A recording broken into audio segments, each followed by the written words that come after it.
What is up? Welcome to the Huddle. We're here to give the installer a voice and make sure you are equipped with everything you need to win in this current market environment. For our new listeners, welcome to the team. What's up, fellas? What's going on? What's going on, brother? With Can me, you as hear me always, okay? Mr. Daniel and Jose Gonzalez of Grand Rapids, Michigan. Today we have a very special guest, Vince. Vince is out of, tell me where you're from again, Vince. San Clemente, California. San Clemente, California. Today's topic for everybody, the market demand for expert witness in flooring. Specifically, Vince is an expert in tile and quality assurance and setting up jobs, getting jobs spec. He's got a wealth of knowledge. We really wanted to talk about, you know, everything that it takes.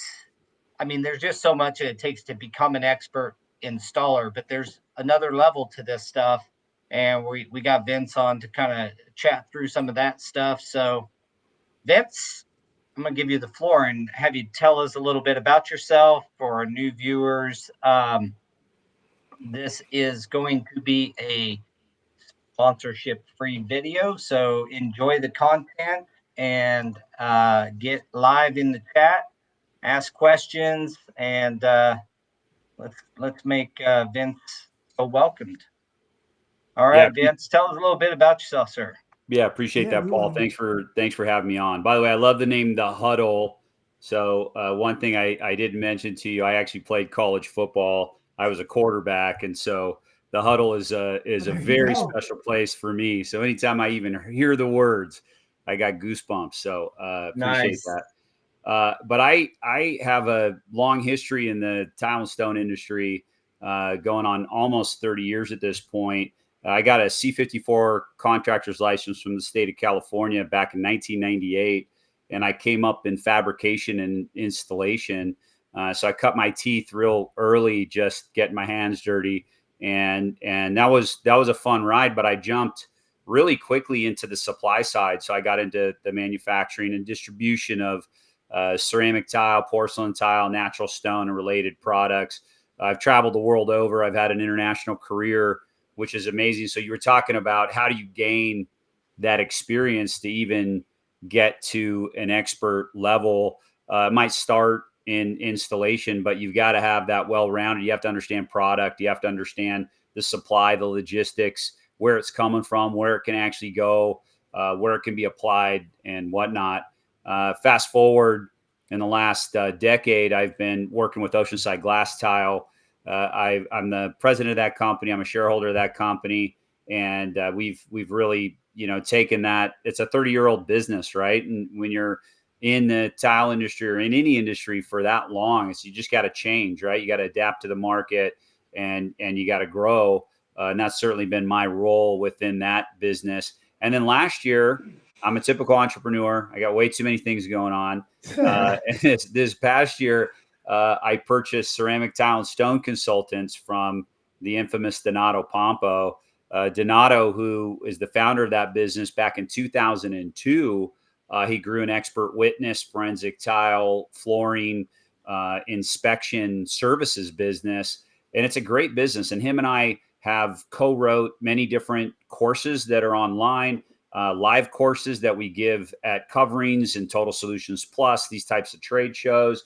And we co-wrote a book together that talks about how to get tile and stone products specified, working with architects. And then I've done work for Donato for the last decade. Him and I off and on have worked on expert services together. And then this last year, Donato's just at that point where he just doesn't want to run the business anymore. And so I took over the business starting January 1 and really got a running start, man. It's a killer business. I love being an expert. I love serving on the organizations and the trade organizations. I'm a huge fan of the industry. And I'm just a believer in doing things right and doing my part to pay that forward. So I sit on the Natural Stone Institute's technical committee, TCNA handbook committee. I'm members of NTCA, CTDA. We're on the ASTM C18 committee and the NCA 108 committee.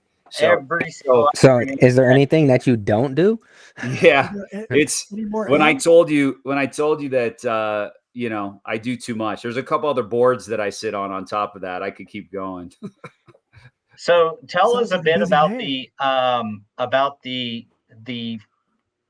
business that you recently are taking over for Donato and the expert witness side of things. What kind of trainings, when you say you have written a book, is it on that topic specifically?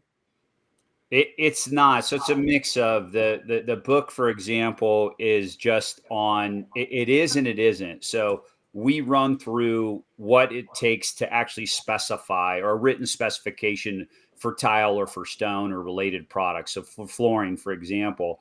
So everything you need to know to understand how to write a specification. And then ultimately, if you're on the selling side, right? If you're an installer, if you're a distributor or a manufacturer, how do you sell your product then and keep that product specified? Because that's some of the hardest thing that we do is someone likes a product, and how do you hold on to that spec, right, and Hold on to actually the get spec, it through yeah. the end.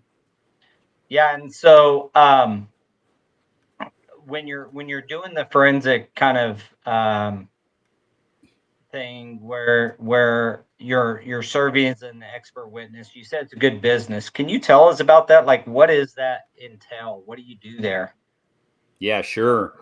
So it's anything from well, I'll start off with this because it's an easy way to understand it.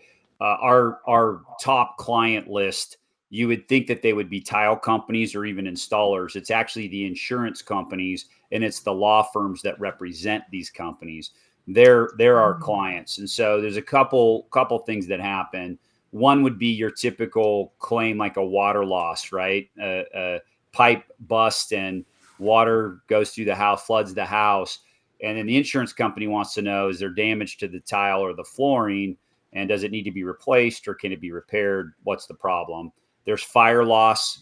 Obviously, don't wish that on anybody. Certainly, what's happened recently in California, but fire loss is a big deal too. I was recently on a fire loss claim, and just understanding, can that be cleaned? Does the flooring have to be completely replaced? And then we get into a lot of litigated matters, right? So there's a lot of construction defect that happens within tile, whether you're talking about a shower, a floor, whatever it might be.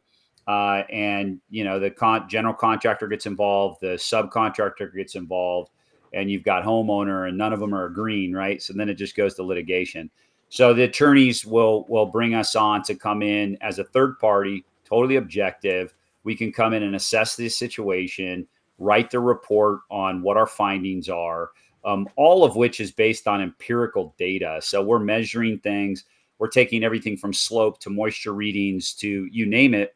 And then we want to access standards, industry standards. Sometimes it's just a standard of practice or standard of care within the industry that we have to fall back on. Other times we can allude directly to the TCNA handbook or to the dimensional stone design manual that the NSI puts out, and we can cite industry guidelines. Did that installer follow proper guidelines? Did they follow the specification? Did they follow the manufacturer's recommendations?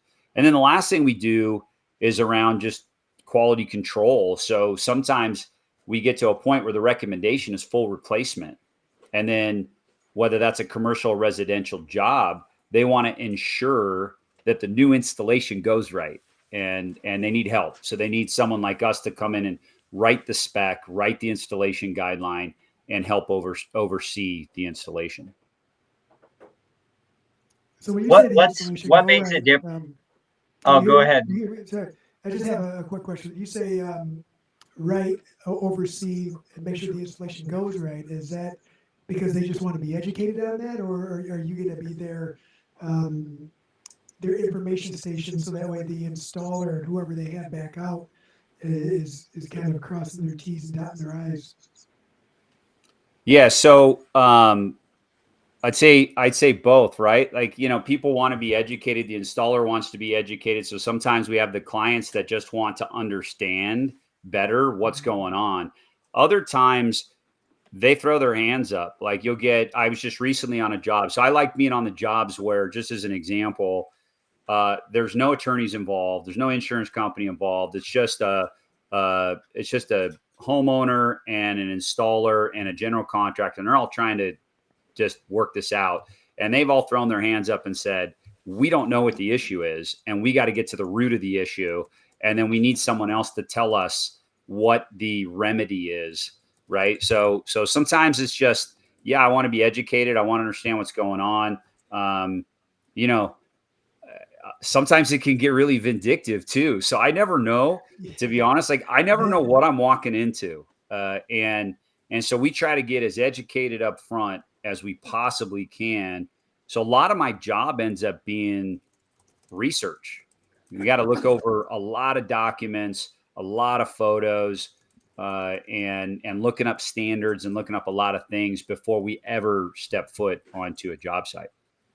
Do you guys, what's the difference? How do you differentiate yourself from an inspector? Because it sounds like you do some inspector things, and maybe it is an inspector, but it seems to me that Donato and you guys have done it a little bit different. I mean, sometimes an inspector will serve as an expert witness as well, but that typically is a little bit different. Is there a difference between hiring an inspector and hiring you guys? Totally. It's a great question. I love that question too, because a lot of times the inspector is there to just go and document, right? So a lot of times what you get from an inspector is just a pure photo report, right? It's just, I got on, I know what to look at. I'm going to take a bunch of photos. I'm going to put it in a report and document all of this. You guys have it. There you go. But there's not a whole lot of opinion involved. What we do is much more comprehensive. So if you look at my report versus an inspector's report, they're very different.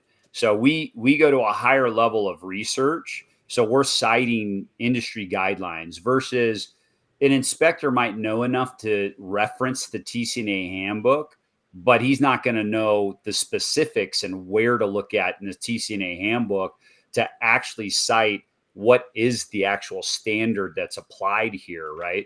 The other thing too is we have a background. Here's what makes me personally different, what makes Donato different.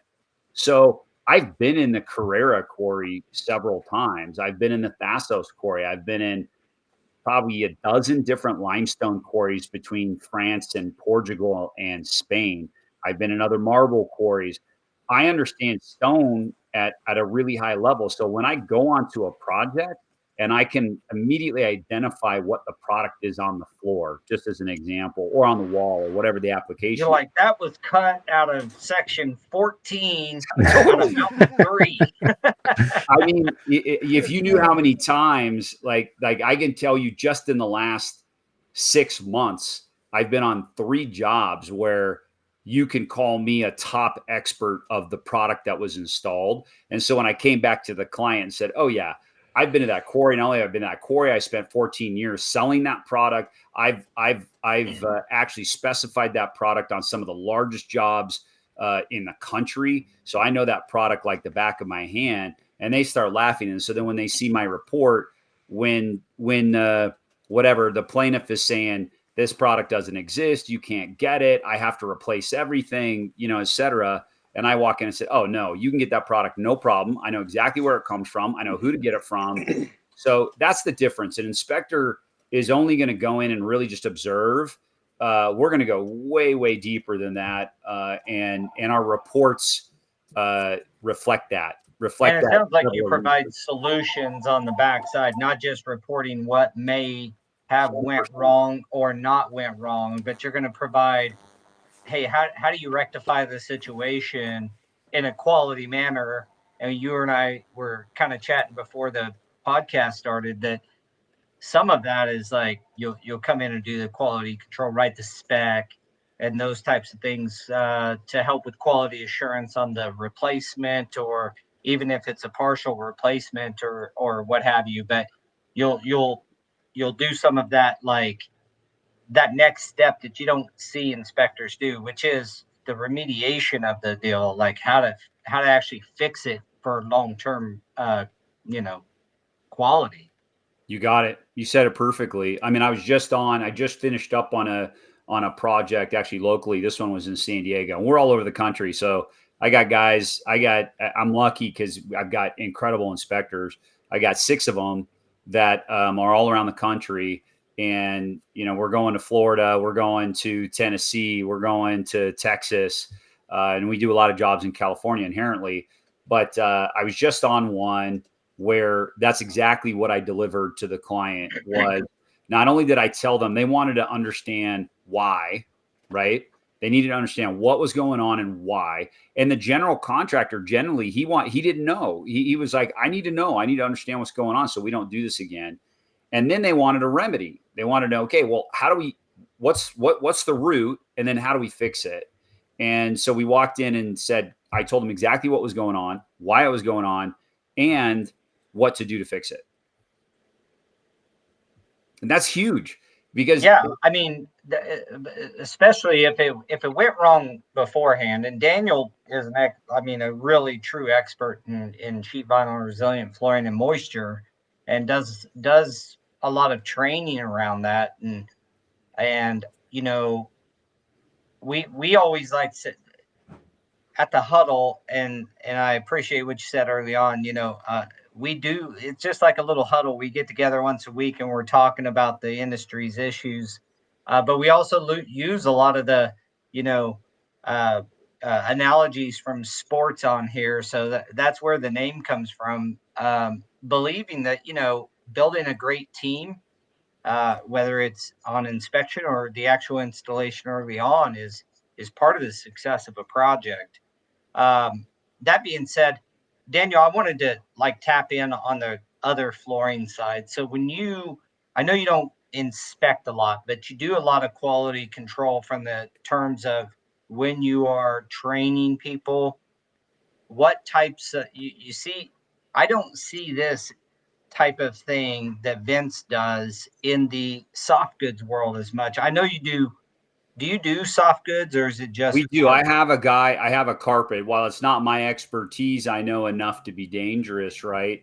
And I've written several reports on that, but I actually have a certified inspector on staff that I do subcontract. And he's been doing that for Donato for a number of years. And recently with me, I've personally been on half a dozen projects with him. Great guy. But yeah, in fact, today, right now, he's on a hardwood inspection. So yeah, we do get involved in that. Yeah, Gotcha. I mean, on the soft good side with us, he's actually Jose is certified in carpet inspections. And then I think with us, it's just the deconstruction of the projects that we have seen failing. And then, I mean, we go to the GC and we're like, hey, this is why this is failing. And then they're like, oh, you mean we can't put marker on the floor if you're installing resilient?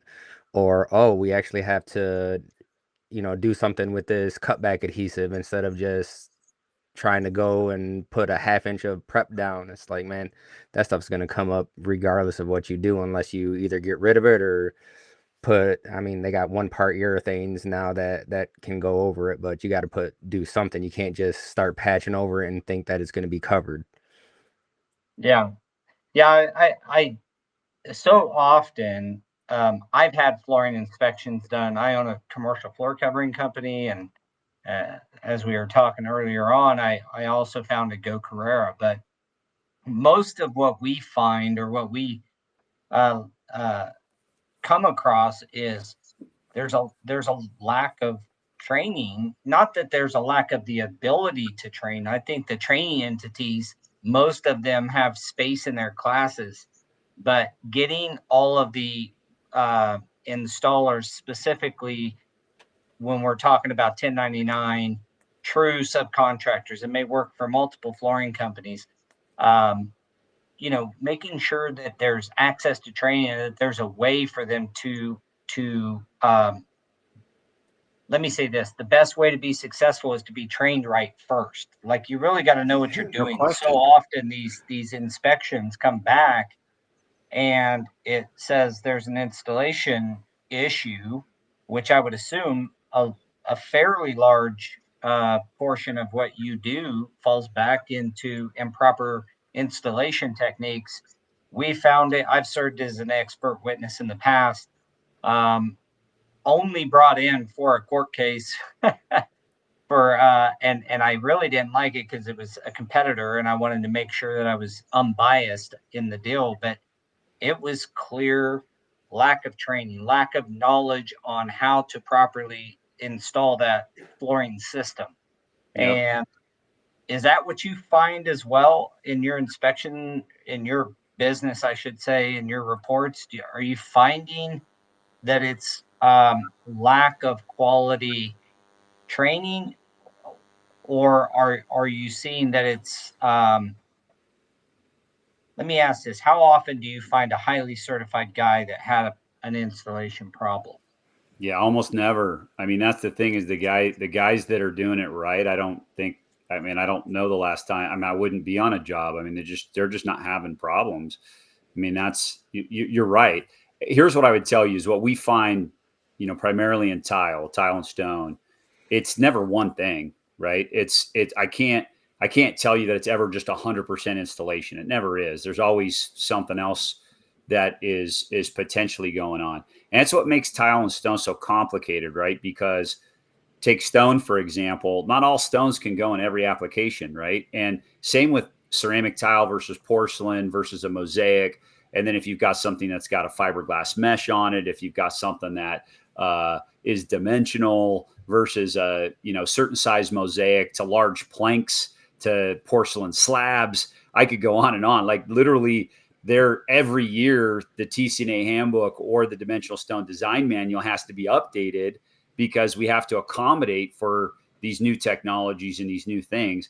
Not to mention the setting materials. I mean, the setting materials have gotten so specific. Take glass tile, for example. And trowel sizes for different applications. Totally. I mean, it's just, yeah. The adhesives they're getting amazing. And, you have to, as an installer, you got to keep up with that because you have to understand that you can't just, everybody falls back on, I'm just going to use 254 platinum, right? And that's like the cure all, but you can't use that, for example, on a translucent glass. You can't do that because from batch to batch, the color could be different. And so now it's going to change the color of the way that glass tile looks. And so you have to know that. And these guys, to your point, they're not continuously training themselves and updating themselves on the new technology, the new adhesives, the new products. There's a ton of training out there. The manufacturers are better at it than ever before in the industry, certainly way better than when I started in the industry.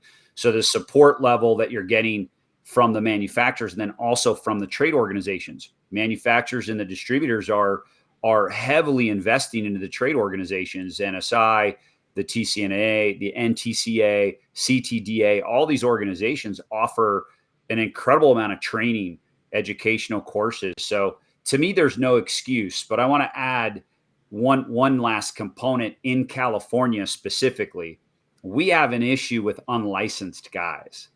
And that's where it also starts, because to get licensed, you actually have to get trained, right? So you have to go through an apprenticeship, or you have to understand how to take that exam, what's going to be on the exam.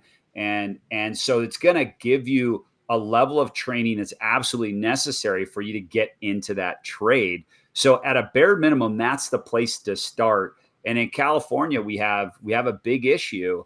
And a lot of times I'm going on these, smaller residential jobs, and I have to ask the question, was the guy licensed or not? Yeah. Well, we've had a lot of discussions around licensing on here before. And, if you look at most things that you're licensed to do, the license is required because the resulting damage. And the lack of licensing in flooring, I hypothesize greatly that there's not enough resulting damage that's going to require it across the nation. I mean, you get your pockets where it's there, but I mean, whether it's a driver's license where you could kill somebody because you're driving a 5,000-pound missile, or you're a plumber where if you if you don't know how to plumb and you're plumbing a high rise, the resulting damage is not just that your 50-cent pipe burst, it's all the millions of dollars of damage resulting from it. You know, if you put a bad tile floor in, it's just typically a bad tile floor unless you're getting into shower systems, which, you know, anything to do with water, I think there should be a special license for waterproofing systems in showers. I do think that could get passed, but I don't know how that, you know, that's where when I started Go Career, the whole purpose was like having some score here that you can know that somebody is and that the not just an expert person like I'm a flooring expert or you're a flooring expert, but the homeowner can have an easy to understand guide as to whether how well that person's skill level is. Where is their skill level? But licensing's been a thing that's been talked about forever, but it's just never caught wind outside California and a few other very sparse spots. Which is really super weird for me. Is it called the C15? What's that? License in California? Is it called the C15? So it's a C54 is what's required for ceramic, mosaic, tile slabs. There's a masonry. There's a separate masonry license that you can get, but the industry utilizes the C54 license. Okay, so yeah, no, it categorizes it here. I've got ceramic tile, C54, flooring installer, carpet, vinyl, wood, LVT laminate, C15. So even soft surface is required to carry a license? Yeah, say that again. Sorry, can you hear me at all? Yeah. You just gotta talk right into it. Required to carry a license? Who is? Soft surface goods. Surface. Yeah, so it is. So in the state of California is really interesting that way. So, you know, I think, Paul, you said it perfectly, right? That I'm not sure that for sure other states are not as rigid, maybe New York, but state of California is interesting. So if you're going to perform in any trade, if you're going to perform a job that is over $500 and or requires more than one person, right, you're required to carry the appropriate trade license. So it's true of soft surfaces too. Now, soft surfaces is a different designation, but yeah, you're absolutely required to carry it. And then in California, it comes with criminal charges, some of which can be felony. So they have different misdemeanor, but they also have felony charges, believe it or not. So if you're operating, for example, the example would be if you're using someone else's. So Jose, if you have a license, let's say you've got a C54 and I don't, and I contract with Paul under your license, then that's considered fraud essentially, because I'm using your license and I'm an unlicensed guy, and that can be a felony charge. So California is super serious about it. Super serious about it. Well, we have a comment, and I think this is true on just about anything, but guy says, Jason says he's seen knucklehead licensed tile guys there in Cali, and he's seen superior installers that are not licensed. I think that I wonder what would keep somebody from being licensed if they've taken all the courses to do so. Is it money? Are the licenses expensive, or are they overbearing in some manner? They're not. You know, you can get it in English and Spanish. You can prepare for it in English and in Spanish. Even courses, the CSLB offers free courses and training to take the exam, but you can pay for courses as well. And it's $150 annually to maintain your license. I've had mine since 1998. Jason's right, though, by the way. So again, just because you can, I mean, think of doctors, right? Or a vehicle license, right? I mean, with a lot of knuckleheads on the road. Not every doctor should be a doctor, right? So I think the same absolutely goes for tile installation. So I didn't, by any means, just to clarify, say that having a license and getting a license is enough. Paul, I think you said it. I mean, continuous training is absolutely necessary for you to be on the up and up and continue to grow and get better at what you do. There's no question. And as the technology changes with adhesives and product and application and things like that, you've got to stay informed and be able to adapt with that growing market. I think that's where it's really important, and Daniel can chime in here, but in any of the flooring categories is staying up to date, like we always say getting involved, but understanding the different thin sets or grouts and how to utilize them. I know that there was a hell of a big problem with urethane grouts early on, and there was not enough training on them. Everybody thought they were just so super easy compared to an epoxy that they went and install them, and then they'd have haze everywhere. They couldn't get off their Windex and shit as left and right. They're trying to get eventually it started to solve itself as people got more experience with it. But as a homeowner or a business owner that has that product, I didn't want you to learn on my job. I wanted you to get the training that was necessary. And a lot of times a new product comes out and the training lags behind. It's too far lagging to, you know what I mean? That's right. And so a product will come out for a while.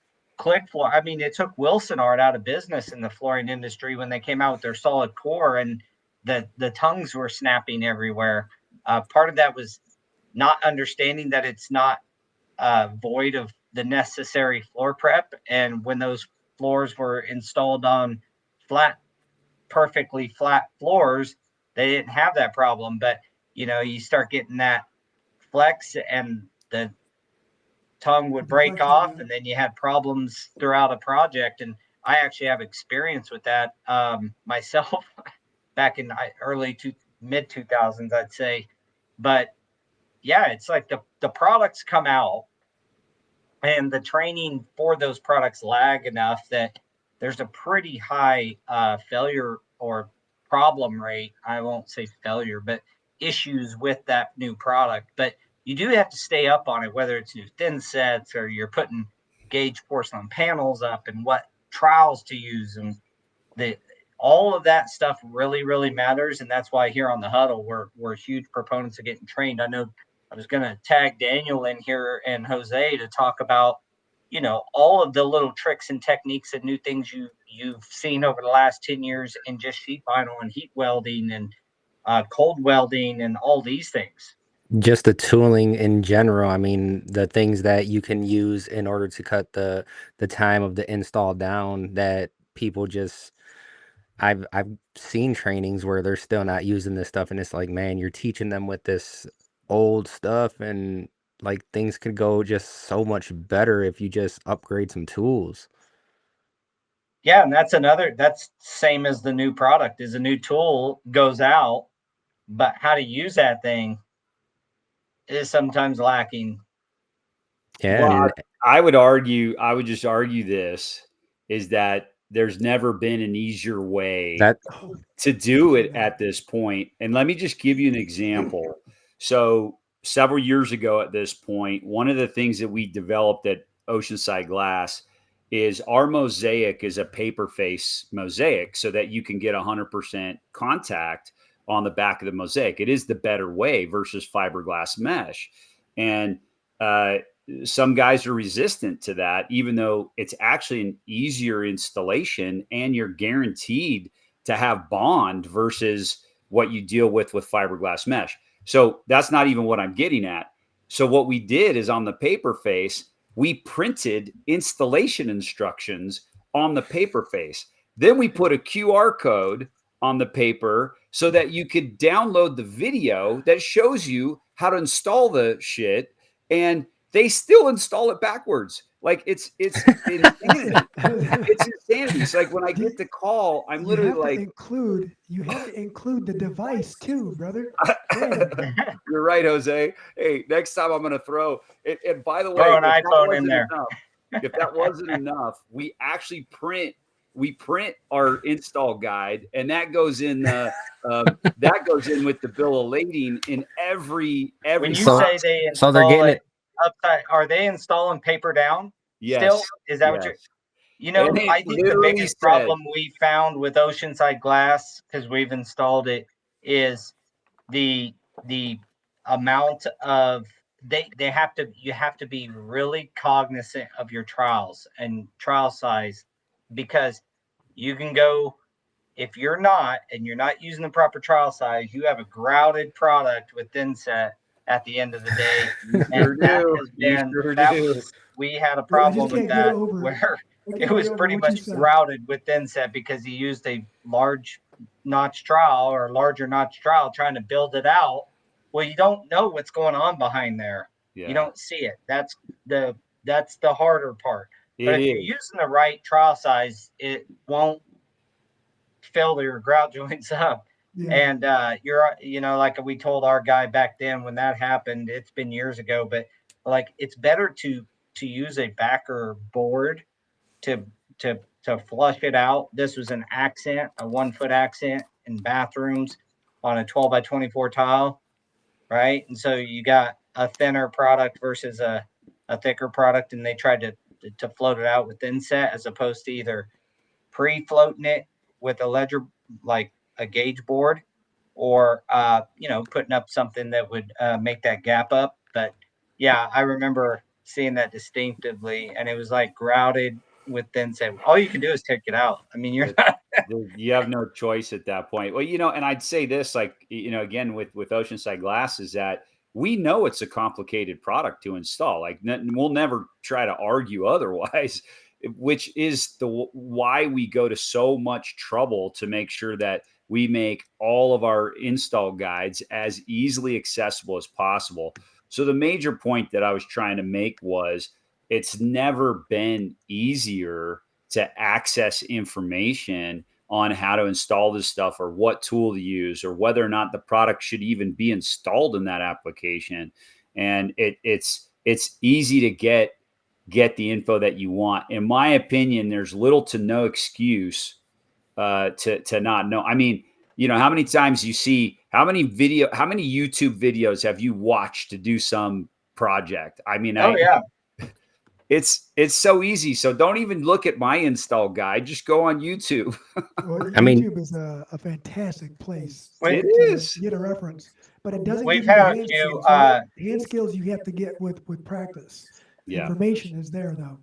Yeah. I mean, just look at the publications, the trade publications. They're all out there. There's great articles in there. I mean, There that's where are. I started learning a bunch of stuff, and then you just keep on going from there. But in your case, I mean, you're giving them the instructions 3 times before they even install it. There's no but reason. at the end of the day, that still does not take away from knowing how to do it. I It's agree. just like when you start talking about, you could watch someone on YouTube do a Oh. flat leaf carpet or something, and you ain't gonna be able to just like, you got to have these skills too. Yeah, and that's I know, was talking to someone from a community college was in here last week, and I was telling her, I said, she was asking me about the training, and I said, I like to do more hands-on stuff, especially in the trades, because that's what we do. Like, you're not learning unless you're working with these, because I can explain something to you all day, and until you start doing it, you'll never get it.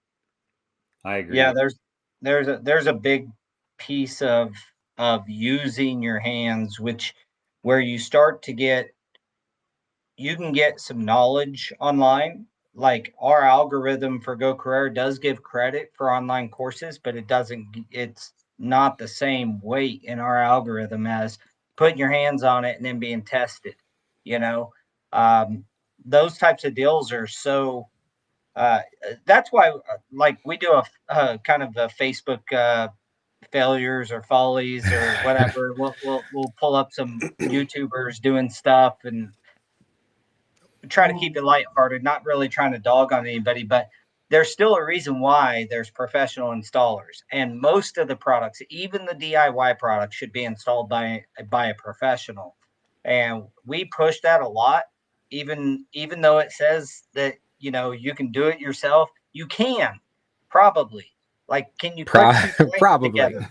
That part you can probably do. It's all the other crap that goes into a proper installation that you know really matter to put your hands on it. Angles and cuts. I went to a job today that we're bidding an assisted living, and I kid you not, this LVT was on an angle, but it come to a door jamb that's on a so it's going in at an angle, and they said to hell with it. We're just gonna fill all that with caulking, like like this, And so having somebody who's skilled with their hands is still the first requirement.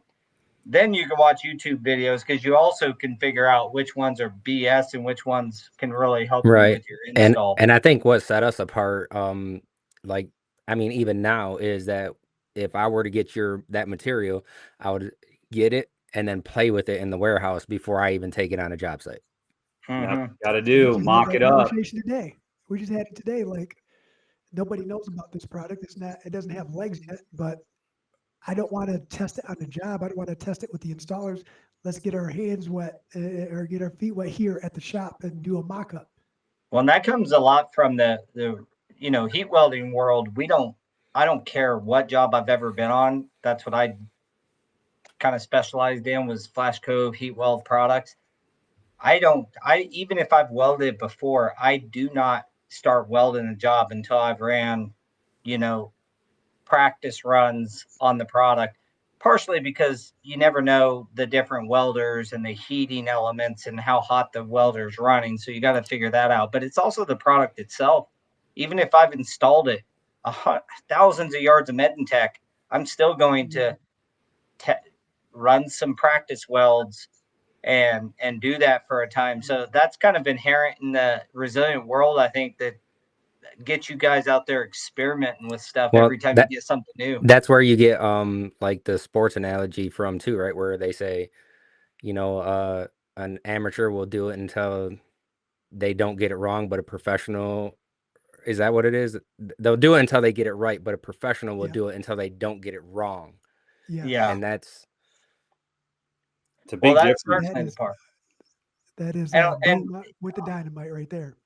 a lot of the we talk about floor prep a lot here because that's the piece that always gets forgotten. And I'm sure in the ceramic tile world, you guys have a similar problem. How many projects, Vince, have you been on where a floor fails, say a tile floor fails, but it wasn't the thin set or the tile, it was the floor prep underneath? The substrate, yeah. It's a lot of them. A lot of them have issues with the substrate. Well, we run into a couple of things. One is they're not putting oftentimes the proper crack isolation membranes down on a concrete substrate, for example. Movement joints is probably one of the biggest issues. So that you're going to get that contraction and expansion. You can't avoid it, right? So depending on the area, so if you're not cutting perimeter joints or you're not putting in movement joints and allowing that flex, right? And you got to you can't hard grout it, right? Because that's a cementitious adhesive, grout is, and so there's no flex. So you've got to use a sealant, and you got to allow for movement, and that's one of the biggest issues that occur because you've got a control joint. And I'm primarily talking about concrete substrate, but you got a control joint, and if you're not properly preparing for that, you're going to have cracks. You're going to have issues, And then the other thing that happens is too much thin set. So thin set mortar is a ton of shrinkage when there's too much of it. So I think I want to say TCNA handbook says about a 1/4 inch, depending on the application. Some applications only 3/32 of an inch of thin set. So like you were talking about earlier, Paul, you got to build that up. Whatever, if you're talking about a floor, a vertical surface, you got to build that up somehow. Mud, mud set, whatever it is. But point being is like what we run into, which I've run into twice now in the last week, is you got like 3/4 of an inch or an inch of pure thin set. And so I think that's also just to throw something out there. It's a product again. What's the difference between thin set mortar, medium bed mortar, mud setting? These are things like trying to build a thin set. It's called thin set for a reason. Trying to build that up 3/4 of an inch and it not being a medium bed mortar or something of that nature. Or a mud bed. Yeah, I mean those are Or the mud two. bed. Those are the two to use. I mean that's it. Like you use a medium bed mortar, use a mud bed, and then that's why it's called thin set. Exactly. Yeah. Like it's just, I guess it's just not intuitive enough. Well, it's in the name, but I think it's one of those. It's like a Kleenex. You just start to get it like it's Yeah. Yeah. it's a mortar, and it can go as thick as you want. We've seen that as Use well, paper towels to where blow your nose, brother. you're Gotta building use it up, paper and a towels. lot of times it never actually cures out properly to that thickness. And natural stone in particular, I've seen where there's holes, like where there's a crack and the product just sinks down, and there's mortar underneath all of it, but it's just got compressed because it never really cured. I mean, there's all kinds of problems when you start trying to use a product that's not really intended for that Well, use case. coverage is another issue, right? So you guys have heard that before.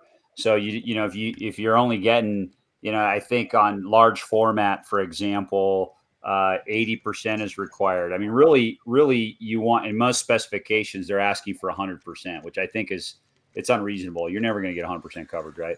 But the TCDA handbook says 95%. So on a typical tile installation, they want 95% coverage because you need the contact. You got to have the bond, especially if you're going to go vertical. If you're going to go vertical, we're on a lot of projects with exterior veneer, and you've got porcelain tile that's falling off the building, and it's really dangerous. It's super risky at that point, and these guys aren't getting full contact, and you're not getting that bond that you need for that installation to be super tight. Well, that's where you go to the videos on Facebook and stuff where they're just spot bonding everything. Yeah, I thought a good thing to bring up would be, we're talking about coverage and DIY, and the big push on leveling systems, and how often that has caused the failure because they didn't use enough thin set, or they didn't have proper, whether it was not mixed correctly or they went into it too dry or whatever, and they use a leveling system and it pulls it off of the mortar bed. How much of that have you ran across? Yeah, absolutely. We see that too, and then they're not doing it in the right order, believe it or not. So we see, they don't read the manufacturer's directions on, okay, well, if I'm going to include a crack isolation or anti-fracture membrane, and then I'm going to go self-leveling or whatever it is, right? So we'll, believe it or not, we show up and it's not in the right order, or the two products can't be used with each other. So you got to go, you want to try to stick with the single source manufacturer. You shouldn't mix and match as much as you can help it. So you stick with a single source. Usually if you stick with the single source manufacturer of the setting goods, there's a warranty attached to it. So you always want to, and then you just follow their recommendations in terms of, because they'll explicitly tell you, use this with this adhesive, and they're not reading. I think some of these installers, they're just used to using their regular products, or they're talking to the wrong person or whoever it is, and they're not doing their own diligence to understand what they should be using. Well, some old timers are used to just a couple of products too, and now you got this plethora of products that are like, which one do I use? And again, getting product knowledge along with your hand skills is, especially on half that hard the tile side, right? Because coming from the soft goods side, we're like, all right, I'm using this this material, so I'm going to use their adhesive. But on the hard tile side, no one has their own stuff. So it's like, well, what am I going to No. use? And then what's the system I'm going to use? But like That's you right. said, if you all it takes is a little bit of research and you're like, oh, if I use this system, I get a 5-year warranty. If I use this one, I'll get a 10-year warranty. If I use this one, it's a lifetime.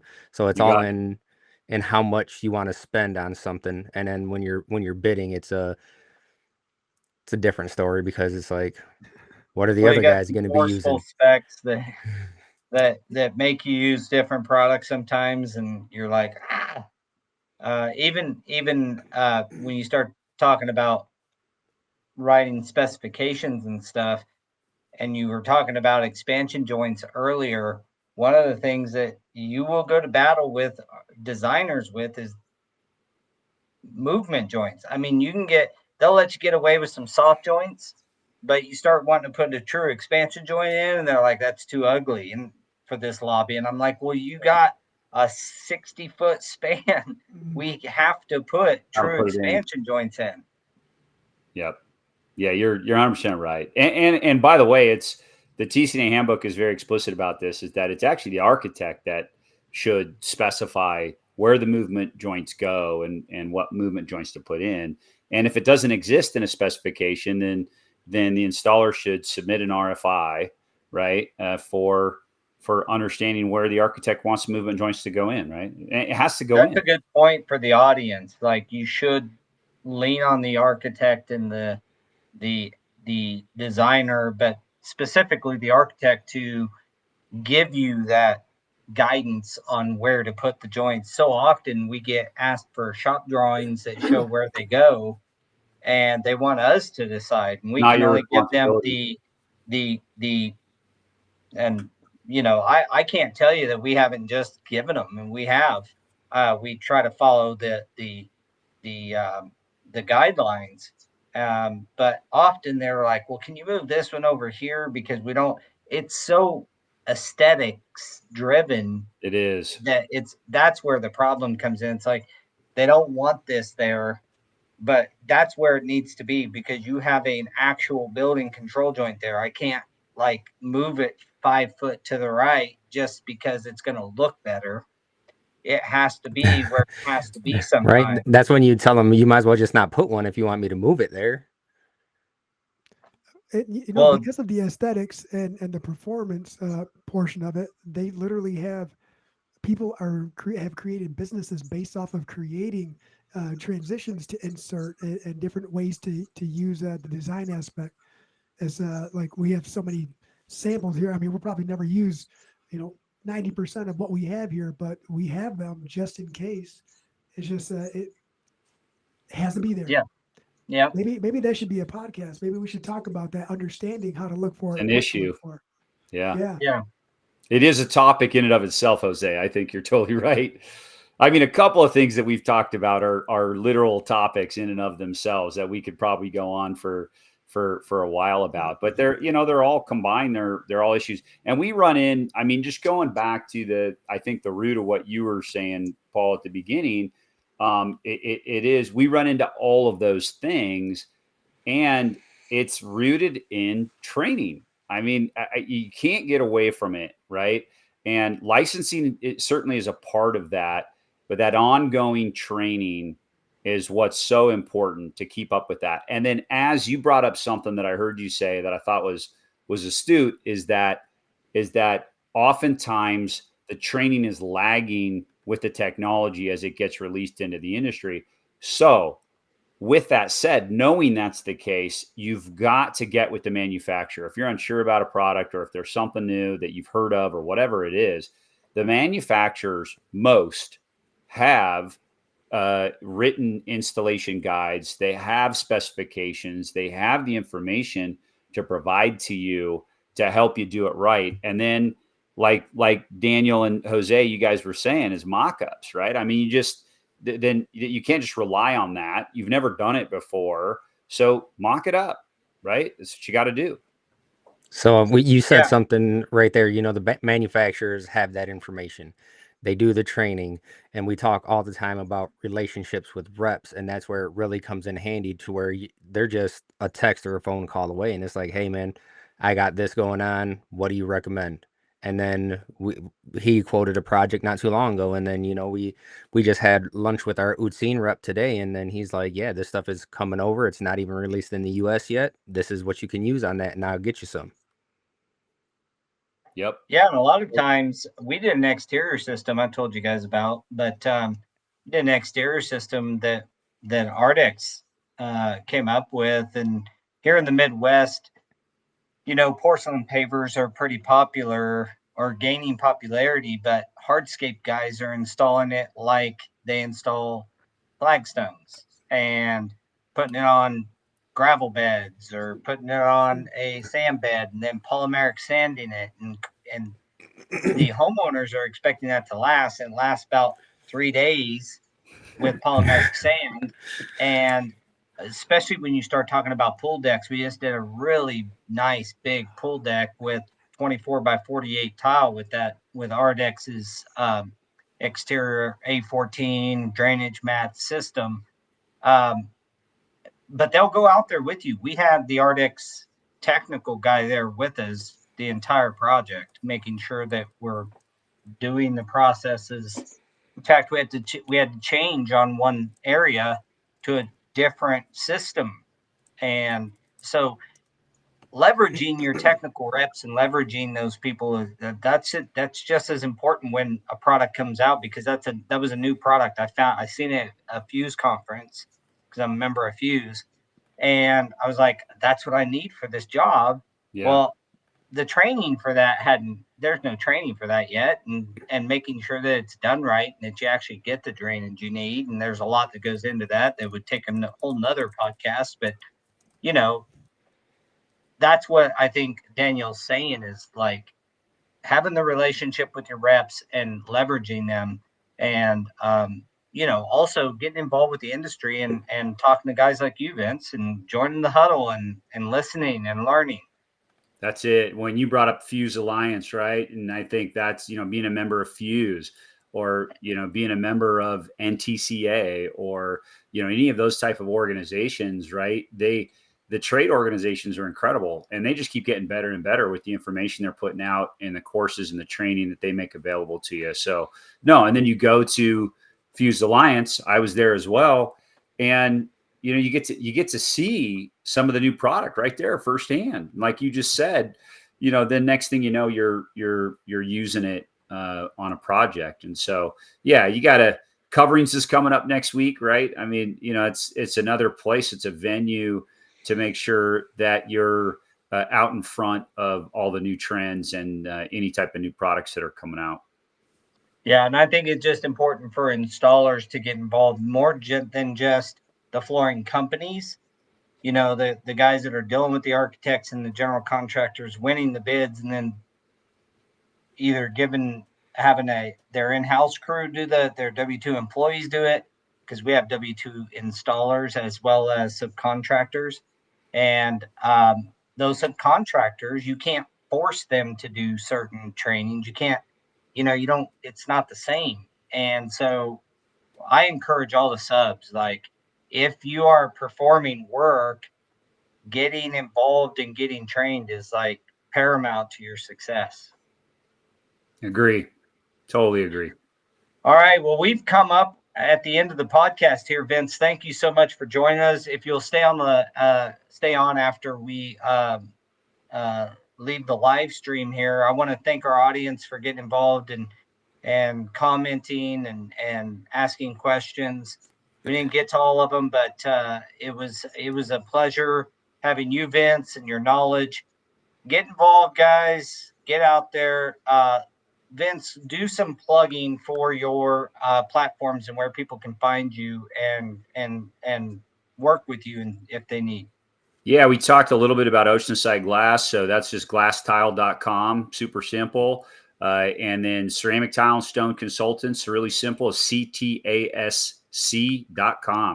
And all the information you want. We actually have some free resources on there too, by the way. So there's an FAQ where if you got a lot of questions, we've got a platform where you can ask questions about stuff that's going on.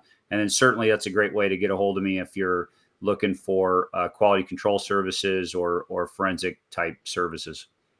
Awesome. Well, thanks for joining us today, Vince, Thanks for Daniel, having and me. Jose. Awesome job. Thank you so much. And to our audience, we'll catch you guys next week. All right. Thanks, guys. everyone.